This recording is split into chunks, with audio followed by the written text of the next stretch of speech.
السلام علیکم دوستو، کیسے ہیں آپ سب؟ میں زبینہ فیاض ایک بار پھر آپ کے ساتھ میں شروع کر رہی ہوں عالمی رویا بائے تحریم ارشد ایپیسوڈ 59۔ تو ماشاءاللہ سے ناول بہت پیارا، بہت خوبصورت، بہت بڑا ہے۔ آپ سب کو کیسا لگ رہا ہے کمنٹ کر کے ضرور بتائیے گا۔ جو لوگ میرے چینل پر نئے ہیں یا اب تک چینل کو سبسکرائب نہیں کیا، پلیز چینل کو سبسکرائب کر لیں، بیل آئیکن کو ضرور دبا دیں۔ ناول سنتے ہیں تو لائک بھی ضرور کیا کرے ویڈیو کو، اس سے آپ لوگوں کا سپورٹ ہمیں ملتا ہے۔ کمنٹ ضرور کریں کہ آپ کون سی کنٹری سے میرے ویڈیو کو واچ کر رہے ہیں۔ تو چلے شروع کرتے ہیں۔ تحلیل پلنگ پر بیٹھی تھی، ہاجرہ اس کا ہاتھ تھامے قریب بیٹھی تھی۔ سوری، اس نے آنسوں سے سر جھکا لیا۔ مجھے پتا ہے میں نے جو کہا سچ کہا ہے، پر تمہیں برا لگا۔ اس نے آنسو پوچھے۔ کوئی بات نہیں باجی، اس نے سسکی لی۔ مجھے پتا ہے غلطی میری اور رجب کی ہے، ہم سے ہمارٹیا یعنی ارسطو کی ٹریجڈی والا فلسفہ ہو گیا ہے، ایرر آف ججمنٹ۔ مگر یہ معاشرہ مجھے کیسے جینے دے گا؟ یہ معاشرہ تو مجھے جینے ہی نہیں دے گا۔ عزیز مصر کی بیوی نے توبہ بھی کر لی تھی، مگر لوگ اسے آج تک برا جانتے ہیں۔ نہیں، ہاجرہ نے نفی میں سر ہلایا۔ کس نے کہا لوگ اسے برا جانتے ہیں؟ تحلیل نے بھیگی پلکیں اٹھائی۔ حضرت یوسف اس کی وجہ سے قید میں گئے، وہ نہ ہوتی تو وہ قید میں کیسے جاتے؟ قید میں نہ جاتے تو قیدیوں کو خواب کی تعبیر کیسے بتاتے؟ وہ نہ بتاتے تو قیدی رہا ہو کر بادشاہ کے پاس کیسے پہنچتا اور انہیں حضرت یوسف کے بارے میں کیسے بتاتا؟ وہ نہ بتاتا تو مصر کو قحط سے کون نکالتا اور آپ وزیر کیسے بنتے؟ آپ کے خواب کی تعبیر کیسے پوری ہوتی؟ اللہ اپنا انعام ان پر پورا کیسے کرتے؟ انسان صرف ذریعے ہے۔ اس نے اس کے دونوں ہاتھ تھام لیے۔ زندگی میں ارسطو کے نظریے کے مطابق قسمت بہت اہم ہے، اور یہ تو اللہ لکھتا ہے۔ ہم قسمت کے اتنے عادی ہو گئے ہیں کہ ہم اسے ایک عام سی چیز خیال کرتے ہیں۔ جو ماضی میں ہو گیا اس پر پچھتانے کا فائدہ نہیں۔ حضرت یوسف کے مقدر میں مصر جانا تھا تو وہ چلے گئے۔ جس کی جہاں منزل اور ٹھکانہ ہو، اللہ اسے وہاں پہنچا دیتا ہے۔ تم یہ سوچو تم نے چترال جا کر کیا کیا سیکھا؟ ہم سب کو اپنے اوپر آئی ہر مشکلات کے دوران یہی سوچنا چاہیے، ہم نے اس سے کیا سیکھا ہے، اس کے سبب ہم میں کیا تبدیلی آئی ہے۔ زندگی میں رونے کے لیے بہت کچھ ہے، مگر سوچ اور نظریہ بدل لیا جائے تو سیکھنے کے لیے بھی بہت کچھ ہے۔ وہ سوچنے لگی۔ میں مضبوط ہو گئی۔ وہ متاثر ہو کر سن رہی تھی۔ میں نے اپنا کام خود کرنا سیکھا۔ شاباش۔ میں نے ہنر سیکھا، حقیقی مسلمانوں سے ملی، ایمانداروں سے ملی، عہد سازوں سے ملی، مجھے ایک اچھی دوست ملی۔ میں نے وہاں رہ کر یہ سیکھا کہ مجھ میں کتنی طاقت ہے، میں کیا کر سکتی ہوں اپنے لیے اور اپنے چاہنے والوں کے لیے۔ وہ یہ سوچتے پھول کی پنکھڑی کی طرح دھیرے دھیرے کھلنے لگی۔ اس نے اس کے ہاتھ سہلائے۔ زندگی کے چند برے باب تمہاری کہانی طے نہیں کر سکتے۔ خود کو تلاشنے کے لیے اگر تمہیں اس معاشرے کے خلاف جانا پڑا تو اس میں کچھ غلط نہیں ہے۔ یہ بہت دوگلا معاشرہ ہے۔ اس معاشرے کے لیے اپنی ذات کو مت کھونا۔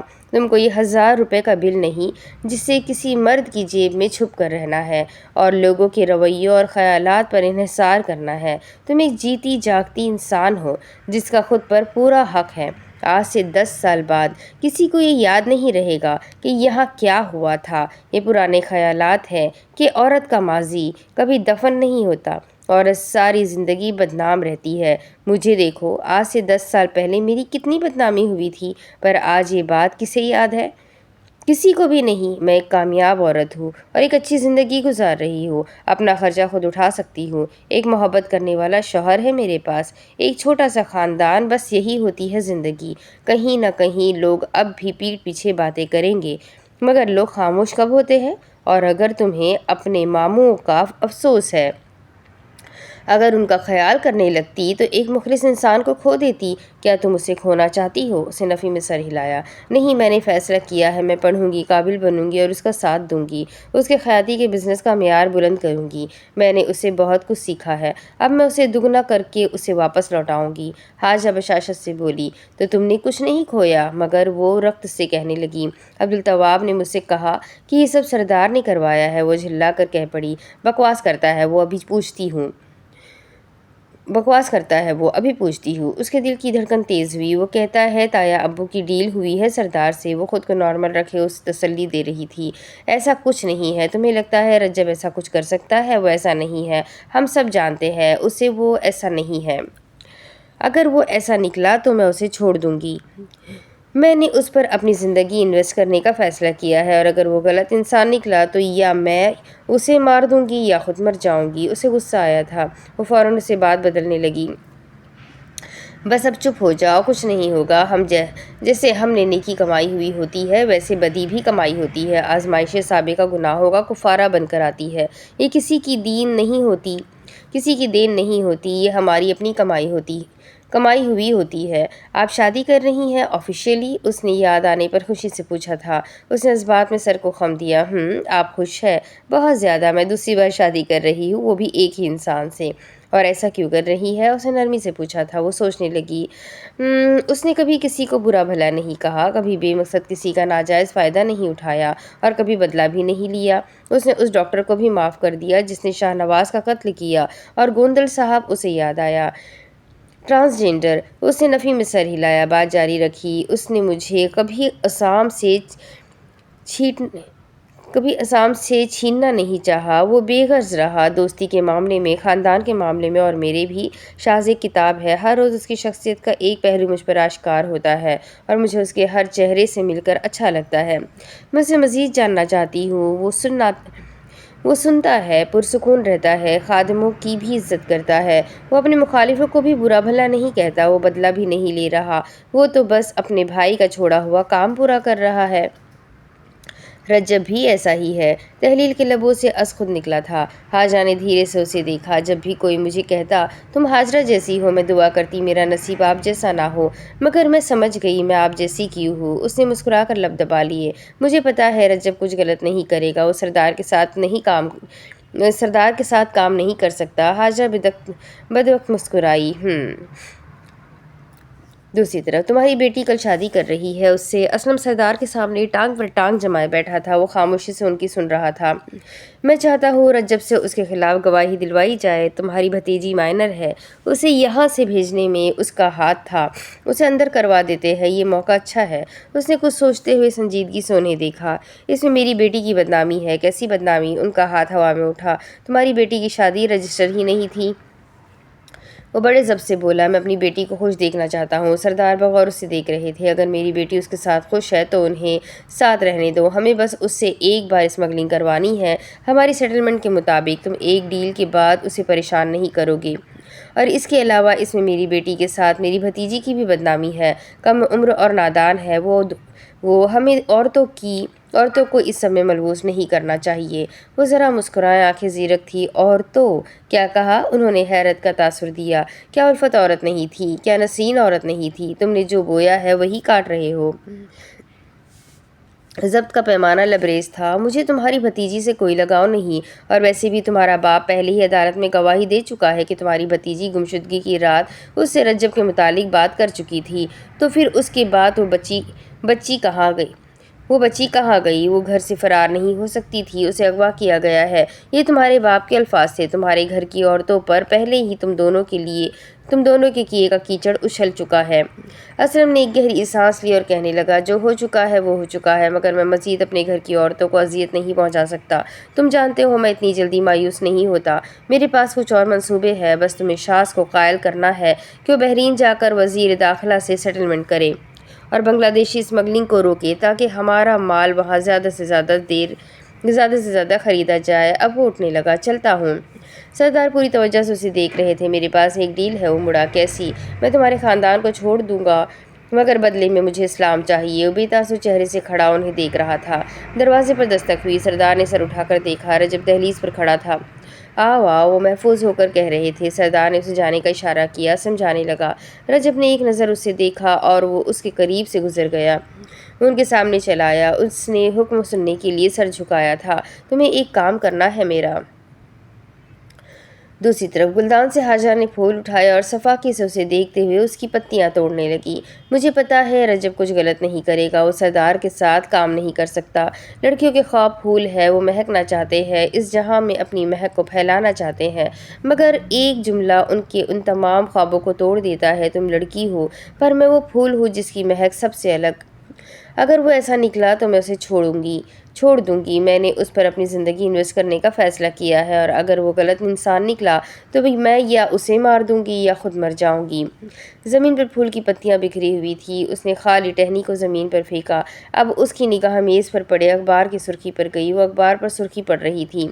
خیالی میں پولیس مقابلے میں وہ پڑھتے پڑھتے رکی۔ پتہ نہیں اس ملک میں پولیس مقابلے کا لیگل لائسنس پولیس والوں کو دیا کس نے ہے؟ وہ ٹہنی کو ہیل تلے مسلنے لگی۔ اگلی سرخی پر نگاہ گئی۔ مس ورلڈ ایشوریہ رائے۔ اس نے بے اعتنائی سے رخ پھیر لیا۔ ہاں، اور اس نے طنزیہ دیدے گھمائے۔ دوسری طرف باجی تم نے کپڑے تیار کر لیے؟ تہلیل دلچسپی سے پوچھ رہی تھی۔ عبدالتواب کمرے میں چلا آیا۔ اب تم ادھر ہی رہو گی؟ کسی نے کچھ کہا؟ قدموں کی آواز پر پلنگ پر بیٹھے ہوئے سلیمان نے دہلیز کی جانب دیکھا۔ سامنے شاذ سیاہ شلوار قمیض میں ملبوس کھڑا تھا۔ عبدالتواب نے پلٹ کر بیزاری سے دیدے گھمائے۔ اف پلیز نہیں بھائی، اپنے گھر جائے۔ وہ سادگی سے حاجرہ کو دیکھ رہا تھا۔ حاجرہ اسے دیکھ کر مسکرا پڑی۔ اس نے کسی سے سنا تھا، عورت کو مسکرانا سکھاؤ، وہ تمہاری محبت میں پڑ جائے گی۔ لیکن وہ جب مسکراتی تھی وہ مزید اس کی محبت میں پڑ جایا کرتا تھا۔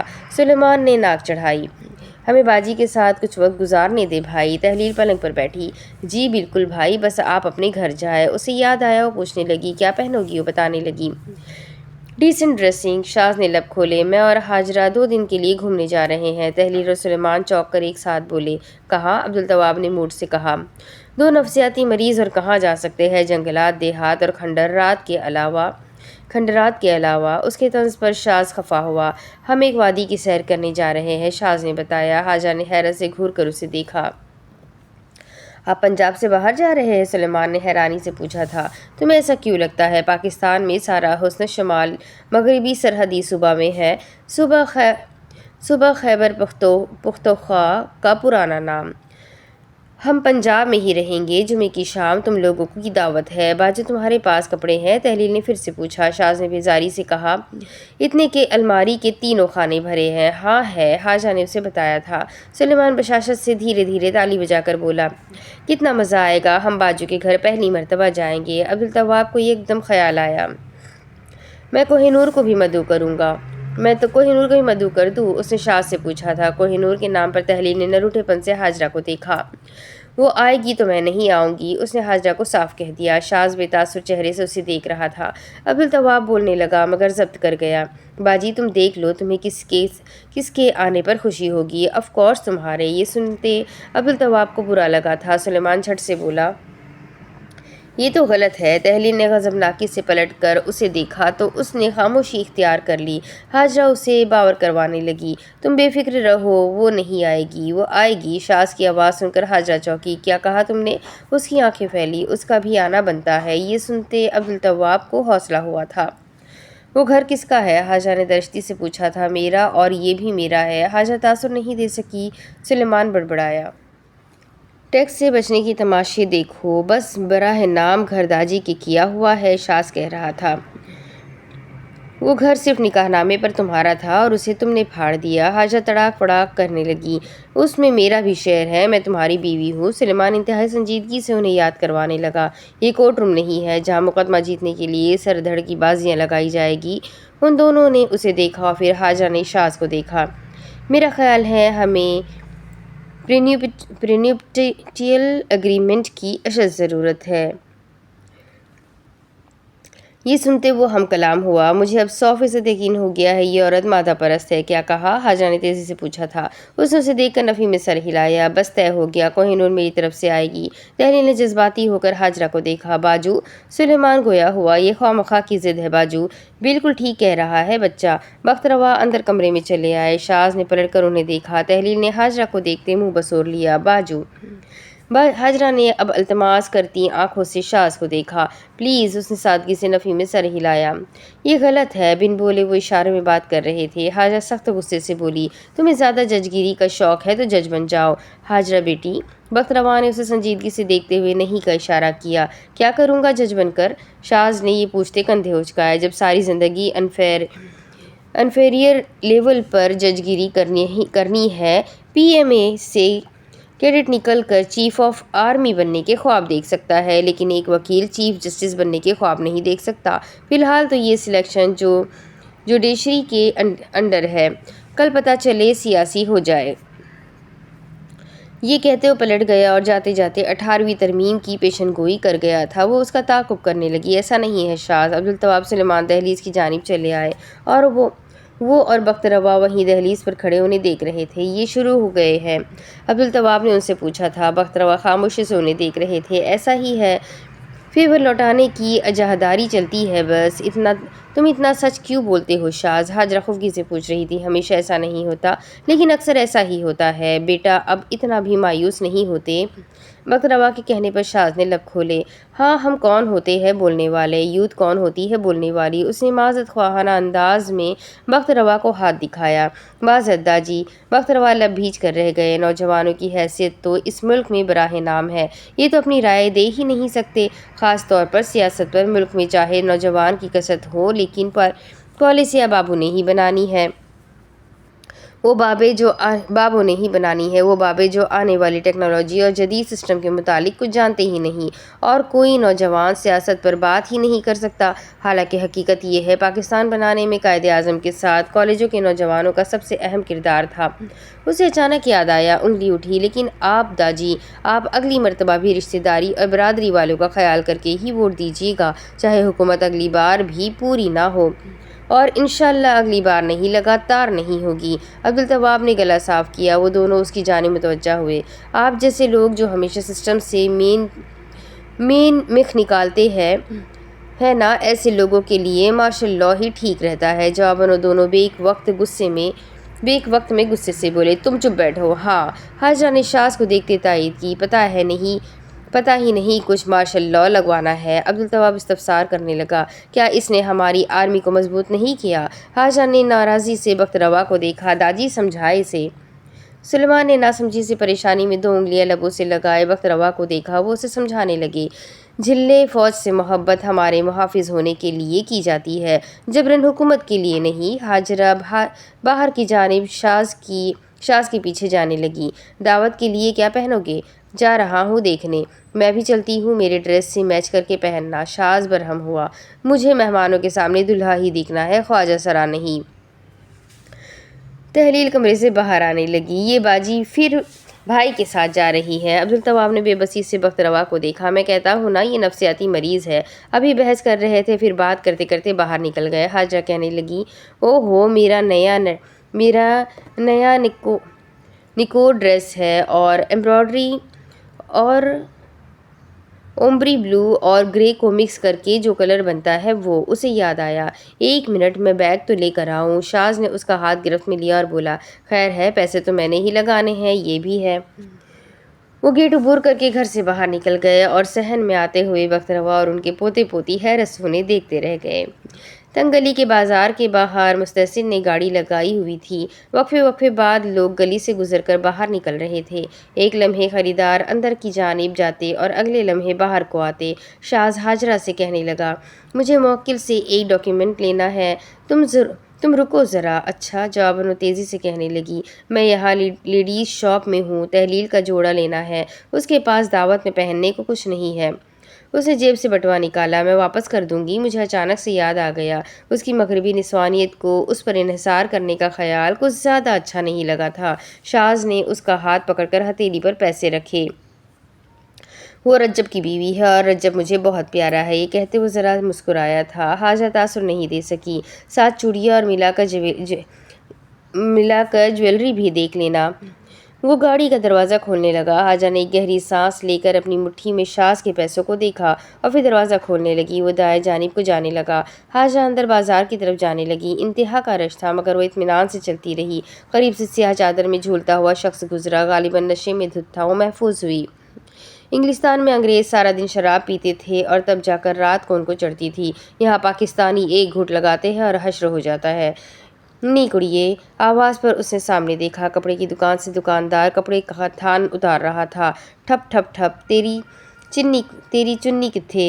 اس نے قریب سے گزرتی لڑکی کو کہا تھا۔ حاجرہ تیوری چڑھا کر اسے دیکھتے ہوئے آگے چلی آئی۔ اس نے اس آدمی کی نگاہوں کا تعاقب کیا جو اس بچی کے سینے پر تھی۔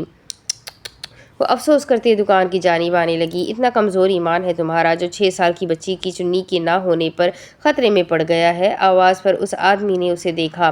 پھر میں تو تمہیں نیوکلیئر بم لگ رہی ہوں گی۔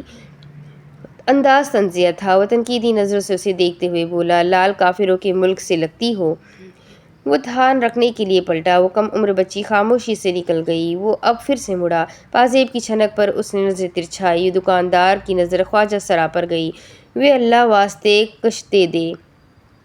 خواجہ سرا دکان جا کر لوگوں سے پیسے مانگ رہا تھا۔ حاجہ نے اب اس آدمی کے چہرے کے زاویوں کا جائزہ لیا۔ وہ اسے بھی ایکس-رے کرتی نگاہوں سے دیکھ رہا تھا۔ وہ خواجہ سرا اس دکان کے قریب چلا آیا۔ اس نے ہاتھ آگے کیا تو دکاندار نے کاؤنٹر پر پڑے پیسوں میں سے نوٹ نکال کر اس کے ہاتھ پر رکھا۔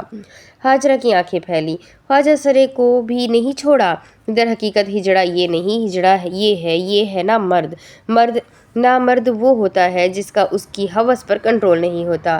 اس وقت پاکستان میں جنسی ہراسمنٹ کے قانون پر قانون سازی نہیں ہوئی تھی اور نہ ہی لوگوں کو اس کے متعلق شعور تھا۔ ہاں بی بی۔ اس نے دیدے پھاڑ کر اس کے کپڑوں کو دیکھا۔ اب وہ اس کی جانب متوجہ ہوا تھا۔ جو تم پہنتی ہو وہ دیہات دستیاب نہیں۔ وہ بہتان کر اسے دیکھ رہی تھی۔ پاکستان میں جتنی تیزی سے لوگوں کو میرے کپڑے دیکھ کر آگ لگتی ہے اتنی ہی تیزی سے ان کے حب الوطنی کا ٹھاٹھے مارتا ہوا سمندر صابن کی جھاگ کی طرح بیٹھ جائے۔ اگر آج ان کا باہر کا ویزا آ جائے، کیونکہ باہر کا ویزا تو ہمارے ذہنوں کو کشادہ کر دیتا ہے، ورنہ ہماری مثال تو کنویں کے مینڈک جیسی ہے۔ اس آدمی کی آنکھیں غصے سے پھیلی مگر لب گول ہوئے۔ پیچھے سے اسے شاز آتے ہوئے دکھائی دیا۔ ایک زمانہ تھا وہ کہ جب وہ گر قدم وہاں پڑا کرتے تھے، ابھی لب کھلتے بھی نہیں تھے اور بھتہ نکال کر رکھ دیا جاتا تھا۔ بس یہی وجہ تھی لوگوں کے معاملات میں ٹانگ اڑانے کے باوجود وہ اب تک اس ملک میں باسلامت ٹکی ہوئی تھی۔ دوسری طرف دروازے پر دستک ہوئی۔ تہلیل نے مڑ کر دیکھا۔ سلیمان دروازے پر کھڑا تھا۔ رجب بھائی آئے ہیں۔ وہ چونک کر اٹھ بیٹھی۔ ہاجرہ باجی آتی ہے۔ وہ پلٹا۔ سامنے کھڑے رجب نے مسکرا کر اس کا سر سہلایا۔ وہ اندر آتے ہوئے اس کا حال پوچھ چکا تھا۔ ماں کیسی ہے تمہاری؟ سلیمان نے دروازہ بند کرنے کے لیے کھینچا اور اسے گھور کر دیکھا۔ مجھے پتا ہے آپ سردار کے ساتھ ملبوس ہے۔ اس نے کوئی تاثر نہیں دیا۔ اس نے دشتی سے اسے انگلی دکھائی۔ مگر اگر میری بہن کو اس بات کی بھنک لگی تو میں خیال نہیں کروں گا آپ کا اور آپ کی عمر کا اور آپ سے اپنے رشتے کا۔ اس نے متاثر ہوتے بھوچکایا۔ کیا بات ہے؟ اتنی دہشت بٹ صاحب؟ عبدالتواب کے ماتحت ٹریننگ میں ہو۔ سیڑھیاں اترنے کی آواز آئی۔ سلیمان نے اسے دیکھا۔ میری بڑی بہن کے ساتھ کوئی چالاکی کرنے کی ضرورت نہیں۔ اس نے مسکرا کر اس کا شانہ تھپکا۔ ٹھیک ہے بٹ صاحب۔ چپل کی چھک چھک کی آواز واضح ہوئی۔ ہاجرہ شانے پر شال لپیٹے اس کی جانب چلی آئی۔ رجب نے اسے دیکھتے ہوئے کہا، وعلیکم السلام۔ ہاجرہ نے اندر کی جانب ہاتھ بڑھایا۔ چلو۔ اس نے سلیمان کو اشارہ کیا۔ بھائی اور داجی کو بلاؤ جلدی سے اور شور مت کرنا۔ اس نے اس بات میں سر ہلایا۔ وہ دروازہ کھول کر اندر داخل ہوئی۔ تہلیل سر پر سے چادر درست کر چکی تھی۔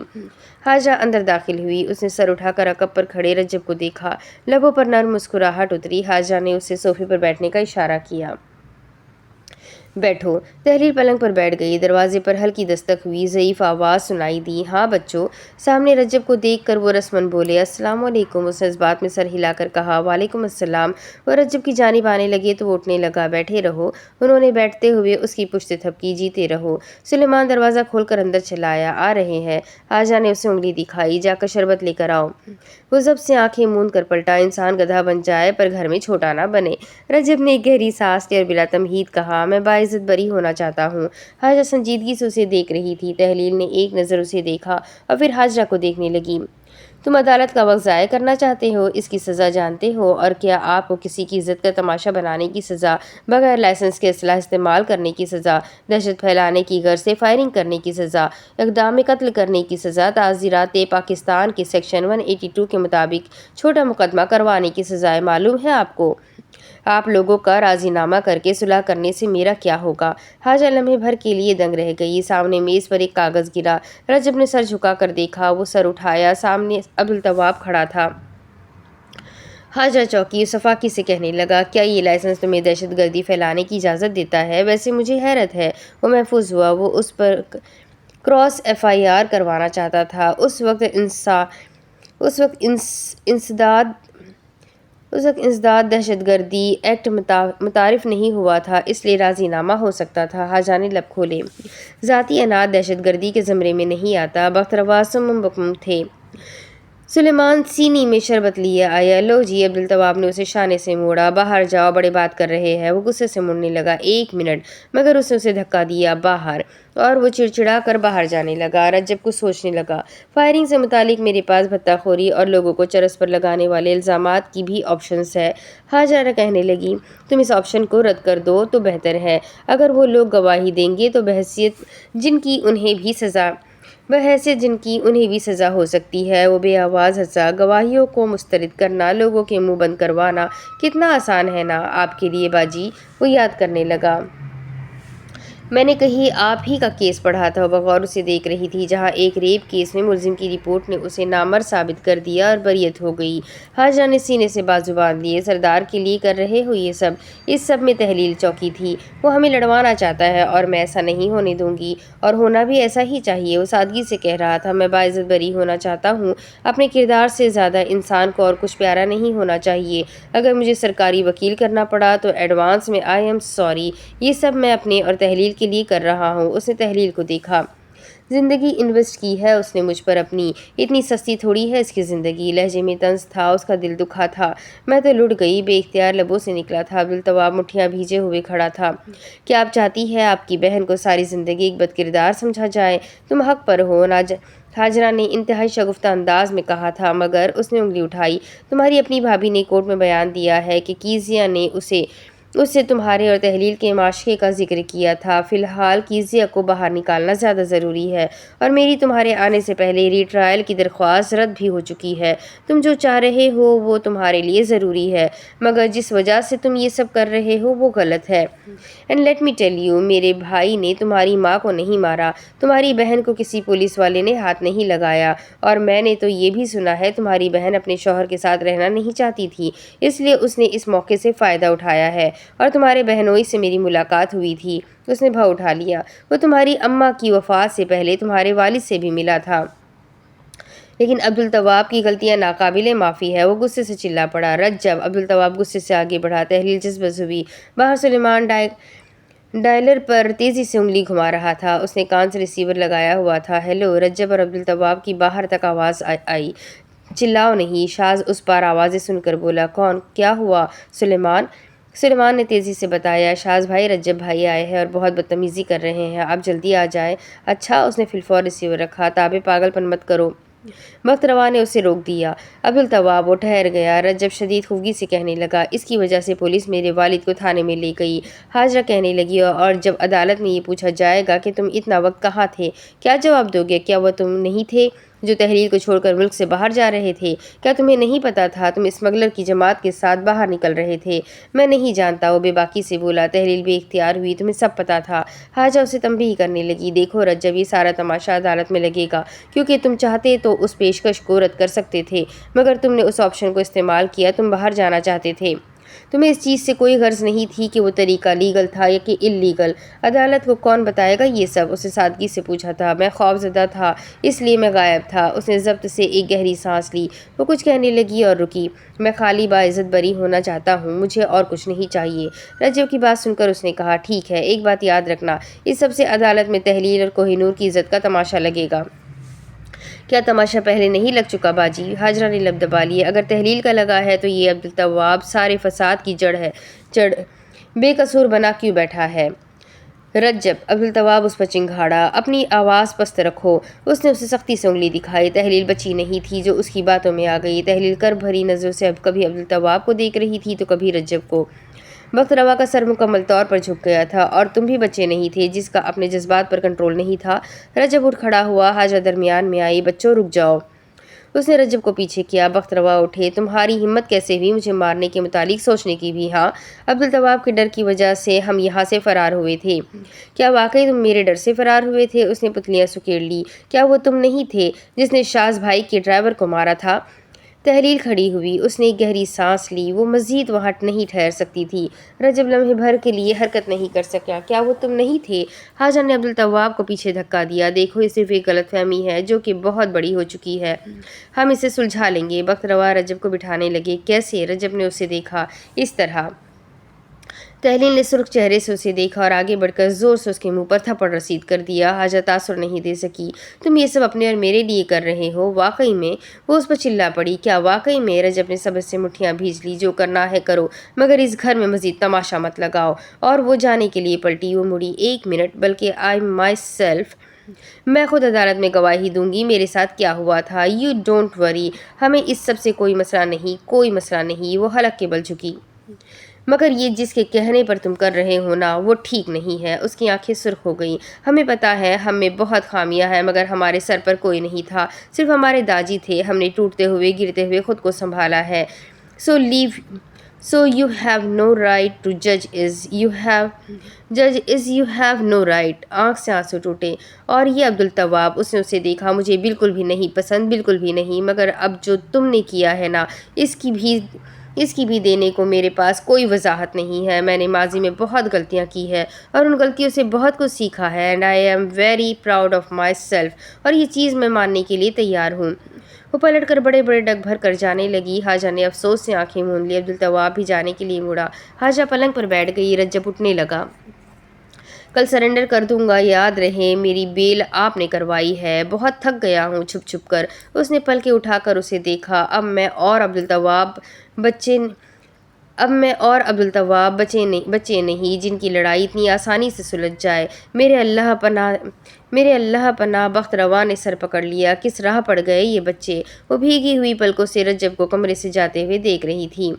میرے بچوں کی زندگی تباہ و برباد ہو گئی، میرے بیٹے، میرے داماد، میرا پوتا، سب کھا گیا یہ سردار۔ رجب کمرے سے جا چکا تھا۔ کبھی کبھی افسوس ہوتا ہے۔ انہوں نے حاجہ کو دیکھا۔ تمہاری پیدائش سے 1 ماہ قبل۔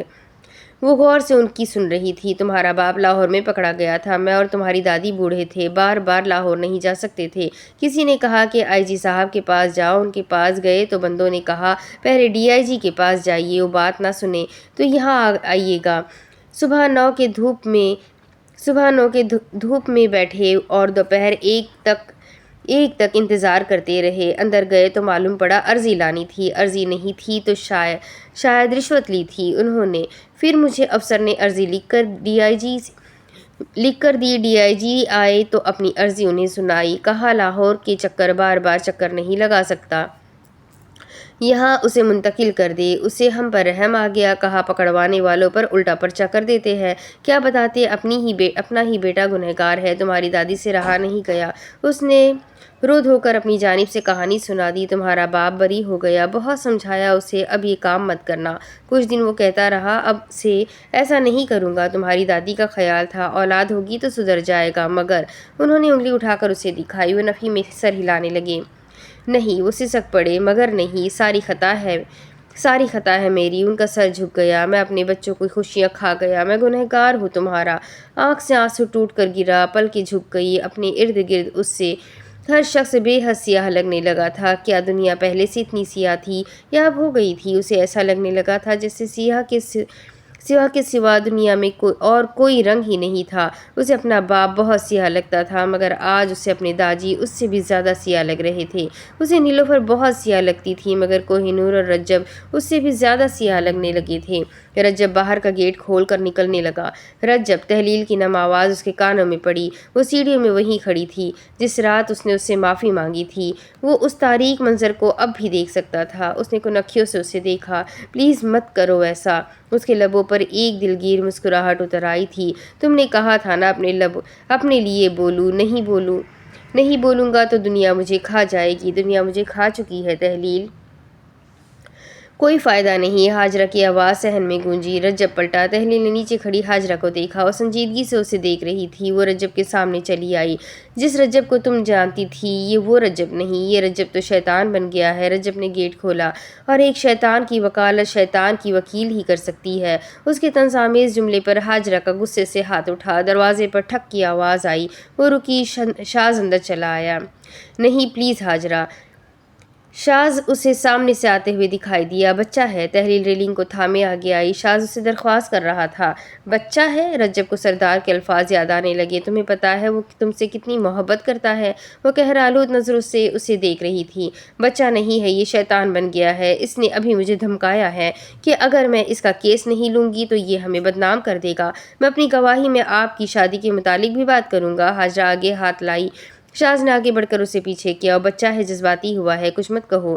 حاجرہ نے سرخ ہوتی آنکھوں سے شاز کو دیکھا۔ شاز تمہیں نظر نہیں آ رہا یہ ہمارے ساتھ کیا کر رہا ہے؟ شاز نے ایک گہری سانس لے کر رجب کو دیکھا۔ میں تمہارا کیس لے لیتا ہوں تاکہ اس سے عدالت میں آپ کا نام نہ لوں۔ رجب، حاجرہ غصے سے اس پر چلا پڑی۔ تم اسے کچھ کہہ کیوں نہیں رہے شاز؟ رجب محفوظ ہوا۔ کتنا مزہ آ رہا ہے، جو سب سے کیس سیٹل کیا کرتے تھے آج ان سے بھی کوئی سیٹلمنٹ کر رہا ہے۔ شاز نے ایک نظر بے بسی سے حاجرہ کو دیکھا، جیسے وہ کہہ رہا تھا میں نہیں مار سکتا، میں اس بچے کو نہیں مار سکتا۔ میں مار سکتا تو اسی دن مار دیتا جب وہ تحلیل کے ساتھ میرے پاس آیا تھا۔ میں اس بچے کو نقصان نہیں پہنچا سکتا۔ حاجرہ کا چہرہ خالی ہو گیا۔ اس نے شاز سے ہاتھ چھڑا لیا۔ صرف تمہارے لیے، اس نے یہ کہتے اس کی آنکھوں میں دیکھا، پھر جانے کے لیے پلٹ گئی۔ وہ اوپر جانے لگی۔ شاز نے اب رجب کو دیکھا۔ اس نے لب کھولے۔ حاجرہ سیڑھیاں چڑھنے لگی۔ اس نے تحلیل کی بازو گرفت میں لی۔ چلو، وہ آنسو سے رجب کو دیکھتے اوپر جا رہی تھی۔ میں کس کو چنوں میرے اللہ؟ اپنے خاندان کو یا رجب کو؟ کسی کو بھی چنوں، میرے تو دونوں شانے چت۔ نگاہیں اس کی ہنوز رجب پر تھی۔ شاز اس سے کہہ رہا تھا جتنا پیارا مجھے عبدالتواب ہے اتنے ہی پیارے تم، دیکھو۔ لیکن رجب اس کی انسنی کر کے باہر نکل گیا اور شاز نے میکانکی انداز میں سر جھٹک کر ایک سرد آہ بھری۔ وہ اوپر جانے لگا۔ سیڑھیاں چڑھنے کی آواز آئی۔ حاجرہ اوپر منزل پر کھڑی تھی۔ اس نے ہاتھ سینے سے لپیٹے ہوئے تھے۔ وہ ہماری شادی پر سوال اٹھائے گا؟ شاز، وہ تمہارا اور میرا کردار عدالت میں گندا کر سکتا ہے۔ وہ اس کی جانب دھیرے دھیرے چلا آ رہا تھا۔ حاجرہ کا دل خوف سے زور زور سے دھڑک رہا تھا۔ میرا دماغ کام نہیں کر رہا۔ I tried my best کہ میں رجب کو خاموش کروا سکوں، لیکن اب بس میں تھک گئی ہوں۔ میں نے دادی کو خون دیا تھا۔ اس کی پلکیں اٹھی۔ میں اسام کا دوست تھا۔ تم نے میرا کیس لیا۔ ہم ایک دوسرے کو ایسے جانتے تھے، پھر تمہیں پتہ چلا تم میری سیکنڈ کزن ہو۔ ہم بآسانی اس کے اس بیان کو رد کر سکتے ہیں، لیکن میں تمہیں یقین دلاتا ہوں ایسا کچھ نہیں ہوگا۔ میں اس سے پہلے دونوں بچوں کا راضی نامہ کروا دوں گا، تم بے فکر رہو۔ بس کل رجب کی بیل کروا دینا۔ میں نہیں چاہتا وہ جیل جائے۔ حاجرہ نے لب اکٹھے کیے۔ وہ داد دینا چاہتی تھی، پرانا ایک دفعہ نہیں کر رہی تھی۔ ہچکچانے کی وجہ سے اس کی تھوڑی میں جھریاں پڑ رہی تھی۔ اس نے بھویں اٹھا کر اقرار کیا۔ تم ایک اچھے وکیل ہو شاز صفدر۔ وہ اس کے سامنے کھڑا تھا۔ اس کی بجائے جو تم نے دوپہر کو کہا تھا وہ کہتی تو مجھے زیادہ اچھا لگتا۔ حاجرہ نے خود کو کمپوز رکھا۔ منظر میں سفید تتلیاں اڑ رہی تھی۔ شاز کے لبوں پر تبسم تھا۔ حاجرہ نے جھلملاتی ہوئی آنکھوں سے اسے دیکھتے لب کھولے۔ دروازہ بجنے کی آواز آئی۔ تتلیاں دھواں ہو گئی۔ شاز نے بھویں کڑاتے مٹھیاں بھیجے سامنے دیکھا۔ حاجرہ نے گنکھیوں سے دائیں جانب دیکھا۔ سامنے عبدالتواب کھڑا تھا۔ یہ سب شادی کے بعد ہوگا۔ شاز نے زور سے لب دبا لیے۔ اس کے حکم صادر کرنے پر اس نے اسے تپا کر رکھ دیا تھا۔ اس نے حاجرہ کو دیکھتے اشارہ کیا، تم نیچے جاؤ۔ اور اب اس نے شاز کو اشارہ کیا، ادھر سونا ہے تو میرے کمرے میں آ سکتے ہیں۔ شاز نے خفگی سے حاجرہ کو دیکھا، پھر عبدالتواب کو دیکھ کر مڑ گیا۔ میں ان بچوں سے بہت تنگ ہوں۔ اور وہ تیزی سے سیڑھیاں اترتے ہوئے نیچے جانے لگا۔ حاجرہ نے عبدالتواب کو ایک نظر ناراضی سے دیکھا اور ہاہ کرتے ہوئے جانے لگی۔ اب اس کے آگے کی کہانی میں آپ کو اگلے قسط میں سناتی ہوں کہ آگے کیا ہوگا۔ ناول سچ مچ بہت انٹرسٹنگ ہے۔ ہر ایک ایپیسوڈ اپنے آپ میں ایک پوری کتاب ہے۔ ہر ایپیسوڈ میں بہت کچھ نالج ملتی ہے، بہت کچھ سیکھنے ملتا ہے۔ ناول بڑی ہے لیکن ہر ایک ایپیسوڈ اس کا مزیدار اور بہت ہی نالجبل ہے۔ آئی ہوپ آپ سب کو بھی پسند آ رہی ہے، تو جلدی سے ویڈیو کو لائک کریں، چینل کو سبسکرائب کریں، بیل آئیکن کو ضرور دبا دیں اور اپنے کمنٹ کر کے مجھے ضرور بتائیں کہ آپ کو یہ ناول کیسا لگ رہا ہے اور آپ اس ویڈیو کو کس کنٹری سے، کس شہر سے میرے چینل کو، میرے ویڈیو کو واچ کرتے ہیں۔ تو ضرور لکھیے گا اپنے کمنٹ کو، میں پڑھنے کے لیے بےتاب ہوں۔ تو چلے ملتے ہیں اگلے ویڈیو میں، تب تک کے لیے اللہ حافظ۔